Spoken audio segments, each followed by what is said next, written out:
إلهي واسع الكرم ورب البيت والحرم إليك أتيت منكسرا منيبا أغبر القدم.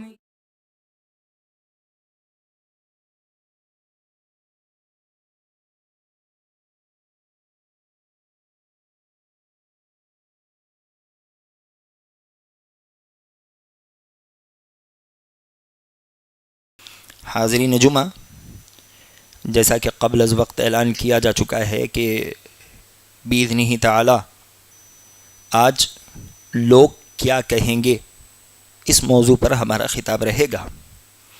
اللہ سبحانہ و تعالی نے انسان کو ایک ایسی مخلوق بنایا ہوا ہے جو معاشرتی مخلوق ہے، یہ دوسروں سے بے نیاز نہیں ہو سکتی، ہر قدم انہیں دوسروں کی ضرورت اور حاجت لگی رہتی ہے۔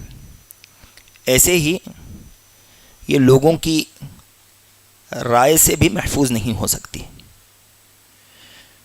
یہی وجہ ہے کہ شریعت اسلامیہ نے ہمیں سکھایا کہ ہم دوسروں کے ساتھ اچھے اخلاق اور اچھے کردار سے رہنے کی کوشش کریں، پر ساتھ ہی شریعت اسلامیہ نے یہ بھی بتا دیا کہ لوگوں کی اچھی رائے یہ اللہ سبحانہ و تعالی کی رضامندی کے لیے ہونی چاہیے۔ لوگوں کے ساتھ اچھا رویہ اس لیے نہ رکھا جائے کہ بس صرف لوگ ہم سے خوش ہوں۔ لوگ کیا کہیں گے، یہ ایسا جملہ ہے جس جملے پر آج مسلمان افراط و تفریط کے شکار ہیں۔ بہت سے لوگ اس جملے کو لے کر کئی دینی احکامات پر عمل کرنے سے پیچھے رہ جاتے ہیں کہ لوگ کیا کہیں گے۔ ایک شرمندگی، گھٹن وہ اپنے دل میں محسوس کرتے ہیں۔ کچھ لوگ اس جملے سے اس قدر بے نیاز ہو جاتے ہیں کہ انہیں دین اسلام کے احترام اور اپنی عزت کی کوئی فکر نہیں ہوتی، اور وہ یہ کہتے ہیں کہ لوگ کیا کہیں گے، ہمیں اس سے کوئی مطلب نہیں ہوتا۔ شریعت اسلامیہ نے ہمیں اعتدال سکھایا ہے کہ ایسا جملہ ہے جسے ہم کلی طور پر چھوڑ بھی نہیں سکتے، اور یہ ایسا جملہ ہے جس جملے کے لیے ہم جی بھی نہیں سکتے۔ کرنا کیا چاہیے؟ اعتدال کی راہ اختیار کرنی چاہیے، لوگوں کی نگاہ میں اچھا بنے رہنا چاہیے تاکہ اللہ سبحانہ و تعالی ہم سے راضی ہو جائے۔ اگر آپ آج کے خطبے کا خلاصہ بھی سننا چاہے تو یہ ایک سطر اس خطبہ جمعہ کے خلاصے کے طور پر آپ لے سکتے ہیں کہ لوگوں کی اچھی رائے ہونی چاہیے تاکہ اللہ سبحانہ و تعالی ہم سے راضی ہو جائے۔ فضیل بن عیاض رحمہ اللہ علیہ کہتے ہیں، ترک العمل من اجل الناس ریاء والعمل من اجل الناس شرک والاخلاص ان یعافیک اللہ منہما۔ لوگ کیا کہیں گے یہ سوچ کر عمل چھوڑ دینا یہ ریاکاری ہے۔ لوگ خوش ہو جائیں انہیں دکھانے کے لیے عمل کرنا یہ شرک ہے۔ اخلاص یہ ہے کہ اللہ سبحانہ و تعالی آپ کو ان دو حالتوں سے بھی بچا لے۔ لوگ کیا کہیں گے یہ سوچتے ہوئے آپ کبھی کوئی نیک عمل نہ چھوڑ پائے۔ میرے یہ نیک کام کرنے سے لوگ خوش ہو جائیں یہ بات بھی کبھی آپ کے دل میں نہ آنے پائے۔ نیت بس اچھے کام کی اللہ کو راضی کرنا ہو۔ رب کیسے راضی ہوتا ہے تو کبھی کبھار اللہ سبحانہ و تعالی زمین پہ لوگوں کی زبانی اس بات کا اظہار کر دیتا ہے، جیسا کہ اللہ کے نبی علیہ الصلوۃ والسلام نے کہا کہ جب اللہ سبحانہ و تعالی کسی بندے سے خوش ہوتا ہے، نادا جبریل کو پکارتا ہے، کہتا ہے کہ اللہ فلانے سے محبت کرتا ہے، جبریل تم بھی فلانے سے محبت کرو۔ جبریل علیہ الصلوۃ والسلام اس بندے سے محبت کرتے ہیں۔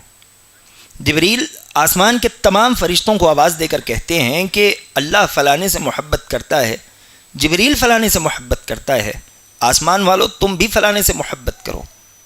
سارے آسمان کے فرشتے اس بندے سے محبت کرنے لگ جاتے ہیں۔ یہی ندا زمین پر بھی لگائی جاتی ہے، حدیث میں ہے ثم یوضع لہ القبول، سارے لوگ اس بندے کو پسند کرنے لگ جاتے ہیں، یا اکثر لوگ اس بندے کو قبول کرنے لگ جاتے ہیں۔ تو یہ ایک بڑا معیار ہے، لیکن یہ معیار، یہ پل بڑا نازک، باریک اور تیز ہے۔ اس پر چلنے والوں کو محتاط ہونے کی ضرورت ہے. جیسا کہ ہم نے بتایا، نہ لوگوں کی رضامندی کے لیے جیا جائے گا اور نہ ہی لوگوں سے کلی طور پر بے نیاز ہوا جائے گا. عمل اللہ سبحانہ و تعالیٰ کے لیے کیا جائے گا. اللہ سبحانہ و تعالیٰ ہی کی خوشنودی دیکھی جائے گی. جب اللہ سبحانہ و تعالیٰ ہم سے خوش ہوگا تو ضرور بالضرور لوگ بھی ہم سے خوش ہونے لگیں گے. عبادہ بن صامت رضی اللہ تعالیٰ عنہ کہتے ہیں کہ جب ہم اسلام قبول کرتے تو اللہ کے نبی علیہ السلام کے دست مبارک پر بیعت کرتے. بیعت کرتے ہوئے ہم اللہ کے نبی علیہ السلام سے کئی وعدے کرتے. ان وعدوں میں ایک وعدہ یہ بھی تھا وَأَن نَقُولَ بِالْحَقِّ حَيْثُ مَا كُنَّا لَا نَخَافُ فِي اللَّهِ لَوْمَةَ لَائِمٍ. اللہ کے نبی علیہ السلام ہم آپ کے ہاتھ پر بیعت کرتے ہیں، اس بات کی قسم اٹھاتے ہیں، وعدہ کرتے ہیں کہ ہم جہاں کہیں رہیں گے، جس حال میں رہیں گے، دین کی دعوت دیتے رہیں گے. وَلَا نَخَافُ فِي اللَّهِ لَوْمَةَ لَائِمٍ. دین کی دعوت دینے میں اگر کوئی ملامت کرنے والا، بھلا برا کہنے والا ہمیں بھلا برا کہے تو ہم اس کی باتوں کو اعتبار میں نہیں لائیں گے. ان کے برا کہنے کی وجہ سے ہم کبھی یہ نیک کام نہیں چھوڑیں گے. اللہ سبحانہ و تعالی نے بھی کئی مقامات پر قرآن مجید میں ہمیں نیکی کے میدان میں لوگوں سے بچنے کا حکم دیا. کہا کہ تم لوگوں کی خواہشات کی طرف اپنی نگاہ نہ دوڑاؤ. شریعت پر عمل کرنے میں تمہیں لوگوں کی طرف نہیں دیکھنا چاہیے. بس تم شریعت پر عمل میں یہ دیکھو کہ اللہ نے کس بات کا حکم دیا، تمہیں اللہ نے کیا کرنے کو کہا، تم وہ کرتے رہو. گرچہ لوگ تم پر ملامت کریں، گرچہ لوگ تم سے کنارہ اختیار کر لیں، گرچہ لوگ تمہیں بھلا برا ہی کیوں نہ کہیں. اللہ کے نبی علیہ السلام سے اللہ سبحانہ و تعالی نے کہا ثم جعلناک علی شریعۃ من الامر فاتبعها ولا تتبع اهواء الذین لا يعلمون انہم لن یغنوا عنک من اللہ شیئا. اللہ کے نبی علیہ السلام ہم نے آپ پر ایک شریعت اتاری ہوئی ہے. آپ کا کام کیا ہے؟ آپ اس شریعت پر عمل کرتے رہیں. ولا تتبع اهواء الذین لا يعلمون. آپ ان لوگوں کی طرف مت دیکھیے، ان کے پیچھے مت لگیے، ان کی اتباع مت کیجیے جنہیں کچھ نہیں پتا. ان لوگوں کا معاملہ کیا ہے؟ انہم لن یغنوا عنک من اللہ شیئا. ان کی حالت یہ ہے کہ وہ اللہ سبحانہ و تعالیٰ کے حضور آپ کی کوئی مدد نہیں کر سکتے. آج ہم بتوں کے شرک سے تو خود کو بڑا بچائے رکھتے ہیں. بڑی فکر ہوتی ہے کہ بفضلہ تعالیٰ ہمارا سر کسی بت کے سامنے نہ جھکے، لیکن ہم لوگوں کی خواہشات کی عبادت سے خود کو بچا نہیں پاتے. آج ہم میں کی بڑی تعداد لوگوں کی خواہشات اور ان کی رائے کی عبادت میں لگی ہوئی. لوگوں کی خواہشات پوری کرنے کی خاطر وہ رب کو ناراض کر رہے ہیں. لوگوں کی خواہشات پوری کرنے کی خاطر وہ دسی اور رسم و رواج کے مرتکب ہو چکے ہیں. وہ اللہ کے نبی علیہ السلام کے طریقے اور آپ کے سنتوں کو چھوڑتے چلے جاتے ہیں. انہیں اس بات کی کوئی فکر نہیں ہوتی. فضیل بن عیاض رحمہ اللہ علیہ نے یہی تو کہا تھا کہ لوگوں کے لیے عمل کرنا یہ شرک ہے اور یہ بدترین شرکوں میں سے ہے. یہی وجہ ہے کہ قرآن میں کئی جگہوں پر اللہ سبحانہ و تعالی نے اللہ کے نبی علیہ السلام اور اہل ایمان کو اس بات سے منع کیا کہ وہ لوگوں کی طرف نظر لگائے رکھیں کہ ہم یہ کام کریں گے تو وہ کیا کہیں گے، ہم یہ چھوڑیں گے تو وہ کیا کہیں گے. ہاں، یہ شرک پہلے مرحلے میں آدمی کو دائرہ اسلام سے خارج نہیں کرے گا، لیکن یہ شرک انسان کو ہمیشگی کے طور پر دائرہ اسلام سے خارج کرنے کا ذریعہ ضرور بن سکتا ہے. اس سلسلے میں بہت سی مثالیں ہمارے سامنے ہیں. سب سے بڑی مثال اللہ کے نبی علیہ السلام کے چہیتے چچا ابو طالب کی ہے. کتنے وقت تک ابو طالب اللہ کے نبی علیہ السلام کی مدد میں لگے رہے. سارے مکہ سے آپ نے مقابلہ کیا، تمام سرداروں سے مقابلہ کیا. آخر وقت ابو طالب بستر مرگ پہ ہیں، ابو جہل امیہ قریب بیٹھے ہوئے ہیں. اللہ کے نبی علیہ السلام نے اپنے چہیتے چچا سے کہا یا عم قل لا الہ الا اللہ کلمۃ احاج لک بها عند اللہ. لا الہ الا اللہ کہہ دیجئے، اس ایک کلمے کے ذریعے میں اللہ کے حضور آپ کی سفارش کر دوں گا. ابو جہل اور اس کے ساتھی جو ابو طالب کے پاس بیٹھے ہوئے تھے کہنے لگے اترغب عن ملت عبد المطلب. ابو طالب، عبد المطلب کی ملت چھوڑ دو گے، لوگ کیا کہیں گے؟ ابو طالب کہنے لگے اگر مجھے اس بات کا ڈر نہ ہوتا کہ کہ دین بدلنے کی وجہ سے میرے جانے کے بعد لوگ مجھ پر ملامت نہ کرتے تو میں محمد صلی اللہ علیہ وسلم کا سب سے پہلا پیروکار ہوتا. عبد المطلب نے اسلام قبول نہیں کیا.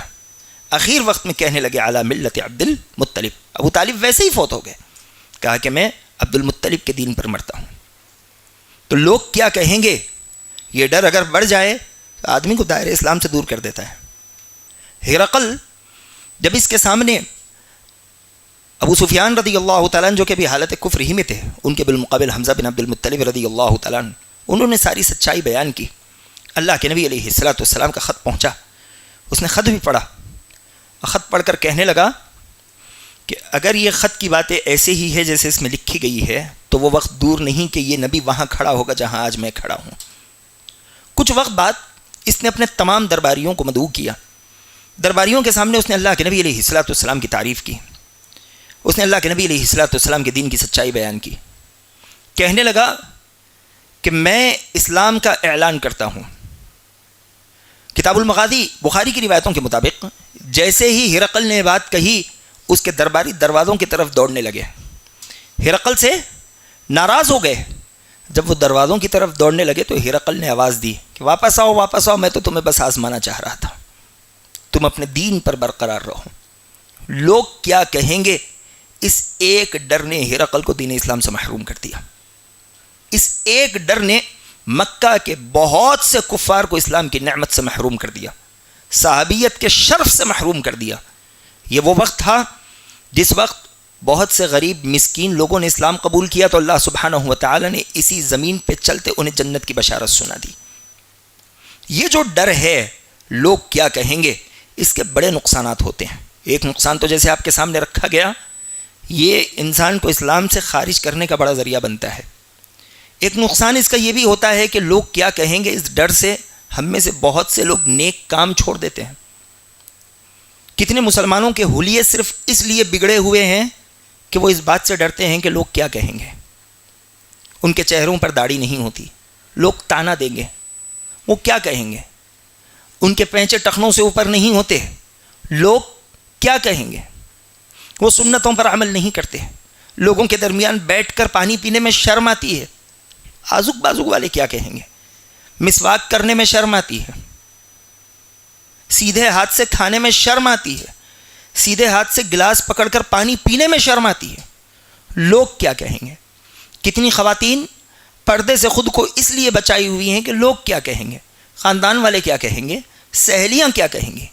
کتنے لوگ سودی معاملات میں پڑے ہوئے ہیں، کس ڈر سے کہ اگر ہمارے گھر سارے سامان نہ ہوں تو لوگ کیا کہیں گے، اچھی گاڑی نہ ہو تو لوگ کیا کہیں گے، استعمال کی اچھی اشیاء نہ ہو تو لوگ کیا کہیں گے. اور اسی ایک کلمے کے رٹ کو لگا کر وہ اللہ سبحانہ و تعالیٰ کی مخالفتوں میں لگے رہتے ہیں. کتنے لوگ ہیں جو رسم و رواج کا شکار ہیں. کس وجہ سے؟ چھوڑ دیں گے تو لوگ کیا کہیں گے. عمر گزر رہی ہے، دین اسلام کے علم سے مطلب نہیں ہے. ایک خواہش دل میں پنپتی رہتی ہے کہ کچھ ہم بھی سیکھ لیں. قدم آگے کیوں نہیں بڑھتے ہیں؟ ایک سوال جو ہم اپنے آپ سے کرتے رہتے ہیں، لوگ کیا کہیں گے. 40 برس 50 برس 60 برس عمر ہو رہی ہے، قرآن کی تلاوت نہیں آتی، سورہ فاتحہ ڈھنگ سے پڑھ نہیں سکتے، سیکھنے میں شرم آتی ہے. کیسے محسوس ہوگا؟ لوگ کن نظروں سے دیکھنے لگیں گے؟ جب یہ جملہ نیکی کے درمیان حائل ہو جاتا ہے تو ہمیں بڑا محروم بنا دیتا ہے. بہت سے خیر کے کاموں سے ہم خود کو پیچھے کر لیتے ہیں. ایک نقصان تو یہ ہوتا ہے کہ ہم خود کو خیر سے دور کر لیتے ہیں. ایک نقصان یہ ہوتا ہے کہ اس جملے کو لے کر بہت سے لوگ اللہ سبحانہ و تعالیٰ کی شریعت کی مخالفت میں لگ جاتے ہیں. بہت سی شرع مخالفتیں اس ایک جملے سے ہمیں دیکھنے میں ملتی ہیں. آپ ایک شادی شہر حیدرآباد کی پکڑ لیجیے. آج جو شادیاں ہو رہی ہیں، کیا سارے لوگ خوش دلی سے شادیوں میں پیسہ خرچ کرتے ہیں؟ نہیں. اکثر لوگوں کا یہی سوال ہوتا ہے کہ اتنا نہ کرے تو لوگ کیا کہیں گے. اسراف ہو رہا ہے، نبی کریم صلی اللہ علیہ وسلم کی سنت کی مخالفت ہو رہی ہے، وقت پر اولاد کی شادی نہیں ہوتی، لڑکے لڑکیاں بھی شادی کرنے سے کترا رہی ہیں کہ لوگ کہیں گے اتنی جلدی کیا تھی. ماں باپ بھی دسیوں باتیں سوچنے لگتے ہیں. کتنی بیوہ عورتیں آج ہمارے معاشرے میں ہیں ان کے نکاح نہیں ہو رہے. خود خواتین نکاح کرنے سے ڈرتی ہیں کہ لوگ کیا کہیں گے.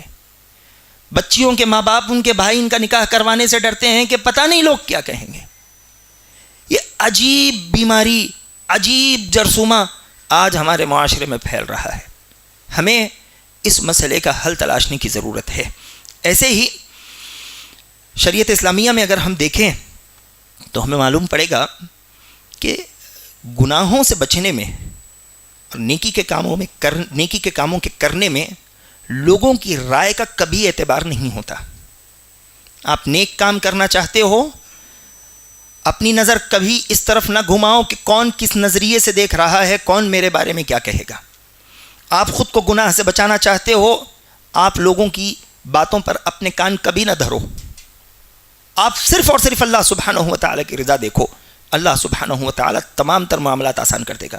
اما عائشہ صدیقہ رضی اللہ تعالیٰ عنہا راویہ ہیں، کہتی ہیں اللہ کے نبی علیہ السلام نے کہا، ترمذی کی صحیح روایت ہے، من التمس رضا اللہ بسخط الناس رضی اللہ عنہ وارضى الناس وارضى عنہ الناس ومن التمس رضا الناس بسخط اللہ سخط اللہ علیہ واسخط علیہ الناس. اما عائشہ صدیقہ رضی اللہ تعالیٰ عنہ کہتی ہیں جو لوگوں کو ناراض کر دے اور اللہ سبحانہ و تعالیٰ کو راضی کر لے تو ایسے شخص سے اللہ بھی راضی ہو جائے گا، نتیجے میں لوگ بھی راضی ہو جائیں گے. اور جو لوگوں کو راضی کرنے کے لیے رب کو ناراض کر دے، ایسے شخص سے رب تو ناراض ہوگا ہی، رب ناراض ہونے کی وجہ سے لوگ بھی ناراض ہو جائیں گے. تو ہماری زندگی کا اصل مقصد یہی ہونا چاہیے کہ ہمارا عمل صرف اللہ کے لیے ہو. ہم اپنے حلیے کو ویسا بنائیں جیسا حلیہ رب پسند کرتا ہے. ہم اپنے معاملات کو ویسا بنائیں جن معاملات کو اللہ سبحانہ و تعالیٰ پسند کرتا ہے. ہم شریعت پر ویسا عمل کریں جیسا عمل کرنے کا حکم اللہ نے دیا، چاہے لوگ جو کہہ لیں، ہمیں اس سے کوئی مطلب نہیں ہونا چاہیے. اللہ سبحانہ و تعالیٰ ایسے لوگوں کے احترام کو، ایسے لوگوں کے وقار کو بڑھا دیتا ہے جو اس دنیا میں صرف اور صرف اللہ سبحانہ و تعالیٰ کے لیے جیے. ملک شام میں عمر رضی اللہ تعالیٰ کا داخلہ ہو رہا ہے، اور آپ جانتے ہیں ملک شام اس وقت کا سپر پاور ملک تھا. وہاں کے پادریوں نے ایک ہی شرط رکھی، عمر آئیں گے تو ہم بیت المقدس کی چابیاں عمر کے حوالے کر دیں گے. عمر رضی اللہ تعالیٰ ملک شام میں داخل ہو رہے ہیں. اس وقت کا خلیفہ، آدھی سے زائد دنیا پر ان کی حکومت. ملک شام میں داخل ہونے کا انداز یہ ہے کہ اونٹ کی مہار پکڑے ہوئے ہیں، دونوں جوتے کیچڑ میں بھیگے ہوئے کاندھے پر رکھے ہوئے ہیں، اور اونٹ پر ان کا غلام بیٹھا ہوا ہے. شام میں داخل ہوئے. ابو عبیدہ بن جراح رضی اللہ تعالیٰ عشرہ مبشرہ میں سے، اس امت کے امین اور مسلمانوں کے عظیم ترین کمانڈر ابو عبیدہ بن جراح رضی اللہ تعالیٰ نے کہا کہ امیر المؤمنین، آپ ملک شام کے پادریوں کے پاس جا رہے ہو، اس ملک میں سب سے بڑا مقام ان کا ہے، یہ آپ کے انتظار میں ہے. آپ اپنی کیفیت دیکھیے، اونٹ کی مہار، کیچڑ لگے جوتے کاندھے پر، اور اونٹ پر آپ کا غلام بیٹھا ہوا. کیا بہتر ہوتا آپ ہم میں سے کوئی بہتر لباس پہن لیتے اور گھوڑے پر سوار ہو جاتے. ابو عبیدہ بن جراح رضی اللہ تعالیٰ نے کہا کہ عمر بن خطاب رضی اللہ تعالیٰ نے کہا کہ ابو عبیدہ، اگر یہ بات تمہاری جگہ کوئی اور کہتا، میں اسے ایسی سزا دیتا کہ اللہ کے نبی کی امت میں وہ انسان عبرت کا نشان بن جاتا. پھر آگے آپ نے کہا، لقد اعزنا اللہ بالاسلام فإن ابتغینا العزہ بغیرہ اذلنا اللہ. ابو عبیدہ یہ یاد رکھو کہ اللہ سبحانہ و تعالیٰ نے صرف اور صرف اسلام کی وجہ سے ہمیں عزت دی ہوئی ہے. اگر ہم اسلام چھوڑ کر دوسری چیزوں میں عزت تلاشنے لگ جائیں، اذلنا اللہ، اللہ ہمیں ذلیل و رسوا کر دے گا. آج ہماری زندگیاں عمر بن خطاب رضی اللہ تعالیٰ کے اسی قول کے مصداق ہو چکی ہیں. ہم نے دنیا میں عزت کمانے کی کون سی راہ چھوڑی ہے؟ ہر راہ ہم نے آزما لی، باوجود اس کے ہماری سربلندی پستی کی طرف رواں ہیں. ہماری عزتیں ذلت سے تبدیل ہو رہی ہے. وجہ کیا ہے؟ وجہ یہی ہے کہ ہم اس بات کا تو بڑا خیال کرتے ہیں کہ لوگ کیا کہیں گے، اس بات کا خیال نہیں کرتے کہ ہمارے اس عمل پر رب کیا کہے گا. ہمیں اللہ سبحانہ و تعالیٰ کی رضا کی فکر ہونی چاہیے. حسن بصری رحمہ اللہ علیہ کبار تابعین میں سے 70 کے قریب صحابہ کرام رضوان اللہ تعالی علیہ مجمعین سے آپ نے علم حاصل کیا. آپ جو نیک عمل کرتے لوگوں کی فکر نہیں کرتے. آپ کو جو حق کہنا ہوتا کہہ دیتے, چاہے کسی کو اچھا لگے کسی کو برا لگے. ایک روز آپ کے طلباء نے آپ سے پوچھا, کیا بات ہے استاذ, آپ لوگوں کی رائے کو اہمیت نہیں دیتے. آپ نے بڑے پیارے جملے کہے. آپ نے کہا, انا حین ولدت وحدی وحین اموت وحدی وحین اوضع فی القبر اوضع وحدی احاسب وحدی وان دخلت النار دخلت وحدی وان دخلت الجنہ دخلت وحدی فما لی والناس. حسن بصری رحمہ اللہ علیہ نے کہا کہ جب میں پیدا ہوا تو اکیلا پیدا ہوا, مروں گا اکیلا مروں گا, مجھے قبر میں اتارا جائے گا تو اکیلا اتارا جاؤں گا, جہنم میں داخل کیا جائے گا تو اکیلا رہوں گا, جنت میں داخلہ ہوگا تب بھی اکیلا رہوں گا, میرے تمام معاملات اکیلے ہوں گے. لوگوں کا اعتبار کرنے کی کیا ضرورت پڑ گئی؟ نیکی کے کاموں میں مجھے لوگوں کی کیوں فکر ہونے لگی؟ برائی سے خود کو بچانے میں مجھے لوگوں سے کیوں فکر ہونے لگی؟ تو آدمی کو یہ سوچنا چاہیے, یہ لوگ جن کے لیے آج ہم رب کو ناراض کرتے ہیں وہ کیا کہیں گے, فلانا کیا سوچیں گے. اس سوال کے جواب میں ہم اللہ سبحانہ و تعالیٰ کی شریعت کی حدود کو پامال کرتے رہتے ہیں. یہ لوگ کچھ نہیں کہنے والے, ان سے رتی بھر کا فائدہ نہیں ہونے والا. اللہ سبحانہ و تعالیٰ نے عام لوگ تو عام لوگ روز قیامت سگوں کا تذکرہ کرتے ہوئے کہا, یوم یفر المرء من اخیہ. قیامت کا دن ایسا ہوگا کہ بھائی سے بھاگ جائے گا, وَأُمِّهِ وَأَبِيهِ, ماں سے بھاگ جائے گا, باپ سے بھاگ جائے گا, وَصَاحِبَتِهِ وَبَنِيهِ, بیوی سے بھاگ جائے گا, بچوں سے بھاگ جائے گا. یہ سارے چھوڑ کے بھاگ جائیں گے جن کی رضامندی کے لیے ہمیں اپنی عمر کھپا دی. ان کے کہنے کی فکر کرتے ہوئے ہم نے رب کو ناراض کر دیا. ان کی ناراضگی کو خاطر میں لاتے ہوئے اللہ کے نبی علیہ الصلوۃ والسلام کی سنت کی دھجیاں اڑا دی. ان لوگوں کا یہ حال ہوگا روز قیامت. یہ ہمارا چہرہ دیکھ کر بھاگ جائیں گے, مدد کرنا بہت دور کی بات ہے, یہ دلاسا دینے کے لائق نہیں رہیں گے. اللہ کہتا ہے وَلَا يُسْأَلُ حَمِيمٌ حَمِيمًا, کوئی دوست کا سوال نہیں کرے گا میرا دوست کس حال میں ہے, اس کے ساتھ کیا معاملہ ہو رہا ہے, نامہ اعمال سیدھے ہاتھ میں ہے کہ بائیں ہاتھ میں ہے. کوئی دوست پلٹ کر نہیں پوچھے گا, سب چھوڑ کر بھاگ جائیں گے. آج ہم ایسی ہستیوں کو راضی کرنے کے لیے رب کو ناراض کر رہے ہیں, اور لوگ کچھ بھی کہتے ہیں, ان کے کہنے کا اعتبار نہیں ہوتا. تیمم کی روایت, اما عائشہ رضی اللہ تعالیٰ عنہ کا ہار گم گیا. ہار ڈھونڈنے کے لیے اللہ کے نبی علیہ الصلوۃ والسلام نے سارے قافلے کو رکایا. رات آگے بڑھنے لگی, اہل ایمان کے پاس پانی ختم ہو گیا, عشاء کا وقت نکلا چلا جا رہا تھا.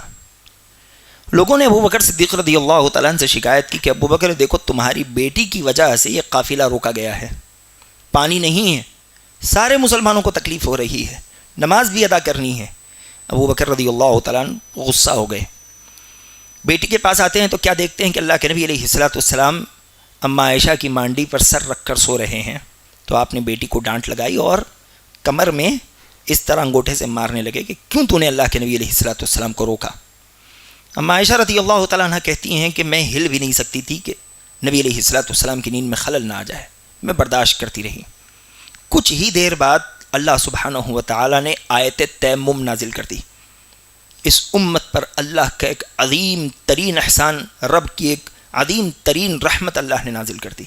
پانی نہیں ہے, کوئی مسئلہ نہیں, تیمم بناؤ, تمہارے پانی کا مسئلہ حل ہو جائے گا.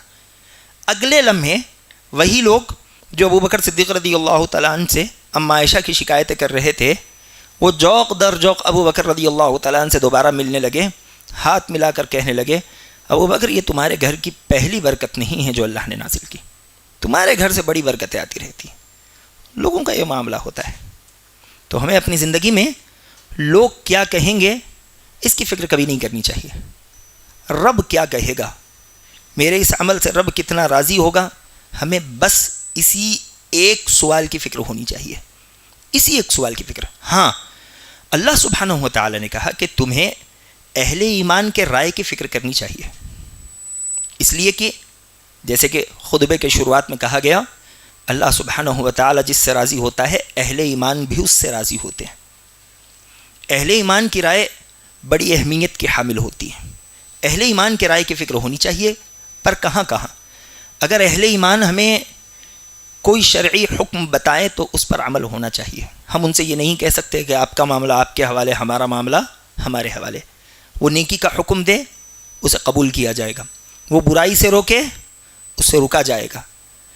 سستی کی وجہ ہو سکتی ہے کہ آپ ان کی بات نہ مانو، لیکن آپ یہ نہیں کہہ سکتے کہ آپ یہ بات غلط کر رہے ہو یا میں آپ کی بات نہیں مانتا۔ اس وقت اس شخص کی بات آپ نہیں ٹھکرا رہے ہو، بلکہ شریعت کی بات کو ٹھکرا دو گے۔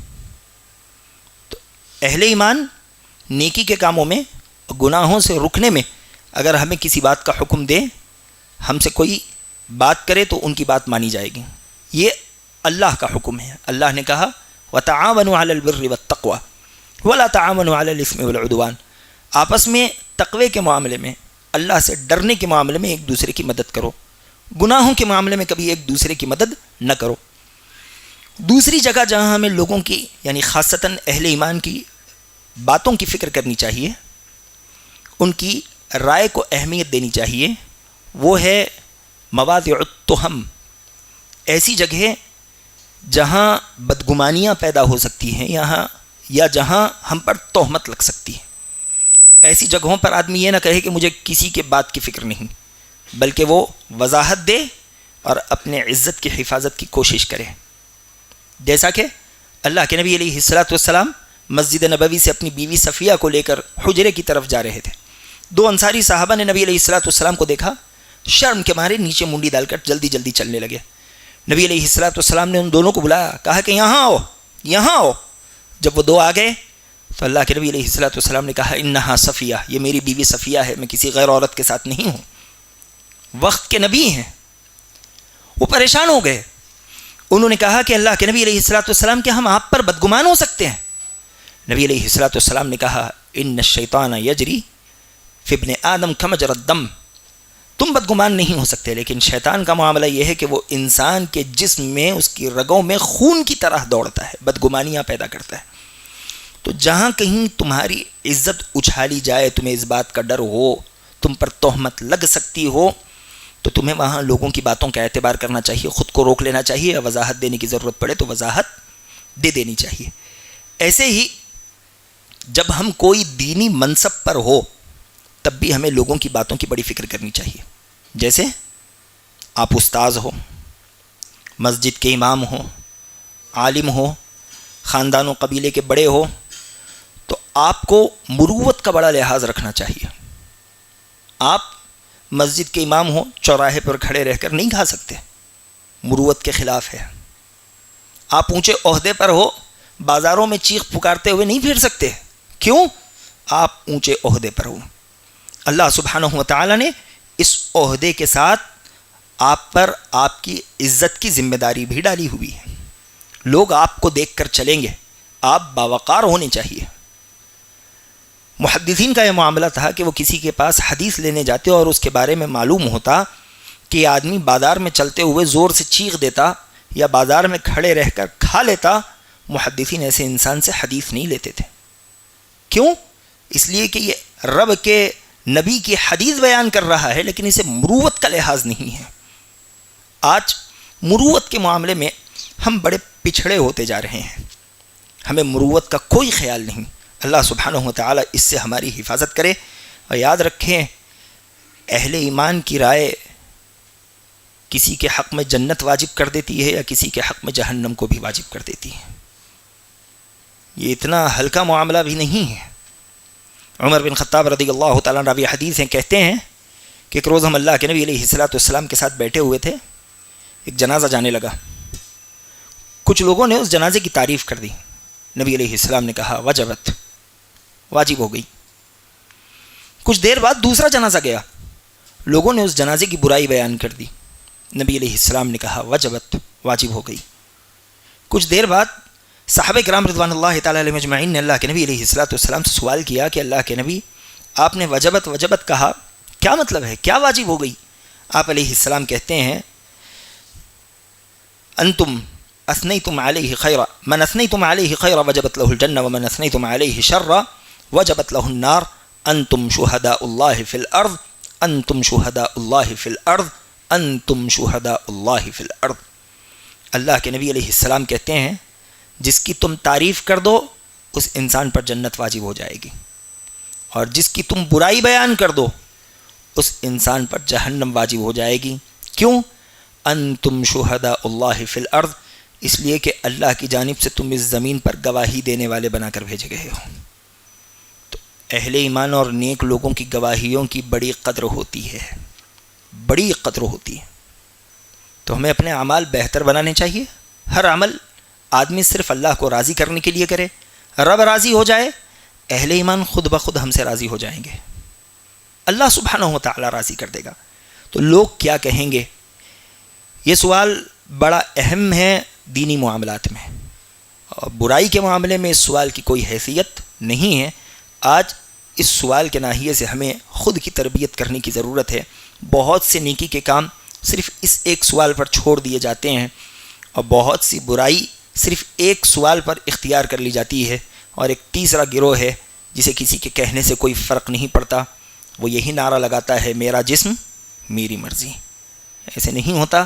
اللہ سبحانہ و تعالی نے یہ جسم ہمارے پاس امانت کے طور پر دیا ہوا ہے، اور رب نے بتایا کہ اس جسم کا استعمال کیسے ہوگا، اس جسم کی عزت کیسے بحال رکھی جائے گی۔ ہمیں انہی حدود میں رہتے ہوئے اس جسم کا استعمال کرنے کی ضرورت ہے۔ محترم سامعین، ہمیں اس سوال کے جواب میں 3 سوال ہمیشہ خود سے کرنا چاہیے۔ کوئی بھی کام ہم کریں تو پہلا سوال ہمیں خود سے یہ کرنا چاہیے، کیا یہ کام دین اسلام کی تعلیمات کے خلاف تو نہیں؟ اگر ہو، گرچہ سارے لوگ اس کام کے کرنے پر ہمیں کیوں نہ ابھارے، ہمیں اس سے دور ہو جانا چاہیے۔ جو بھی کام اسلامی تعلیمات سے ٹکراتا ہے اس کام کو کبھی ہم ترک نہیں کریں گے۔ دوسرا سوال، کیا میرے اس کام کے کرنے سے رب ناراض ہوگا؟ اگر رب راضی، ساری دنیا ناراض ہو جائے، آپ وہ کام کیجیے۔ رب ناراض، ساری دنیا راضی ہو جائے، اس کام کو چھوڑ دیجیے۔ تیسرا سوال کہ کیا سارے لوگ مخالفت کر لے تب بھی میں یہ کام کروں گا؟ اگر ہاں اور اللہ سبحانہ و تعالیٰ اس سے راضی ہے تو پھر آپ کو کوئی چیز سوچنے کی ضرورت نہیں ہے۔ اس سلسلے میں اسلاف کہا کرتے تھے رضا الناس غایۃ لا تدرک ورضا اللہ غایۃ لا تترک۔ لوگوں کی رضامندی ایک ایسا سمندر ہے جس کا کوئی کنارہ نہیں، جس تک تم کبھی نہیں پہنچ سکتے۔ تم سر کاٹ کے اس کے سامنے رکھ دو تب بھی وہ کہیں گے کہ اسے اور تھوڑا نیچے سے کٹنا چاہیے تھا۔ لوگوں کی رضامندی آدمی کبھی حاصل نہیں کر سکتا، لیکن ورضا اللہ غایۃ لا تترک، جو اللہ سبحانہ و تعالیٰ کی رضامندی کے پیچھے لگے وہ آدمی کبھی ضائع نہیں ہوتا۔ اللہ سبحانہ و تعالیٰ اس کی حفاظت کرتا ہے۔ عباد اللہ رحمنی ورحمکم اللہ، ان اللہ یأمر بالعدل والإحسان وإیتاء ذی القربى وینہی عن الفحشاء والمنکر والبغی یعظکم لعلکم تذکرون اذکروا اللہ یذکرکم وادعوہ یستجب لکم ولذکر اللہ تعالی اولی واکبر واللہ یعلم ما تصنعون۔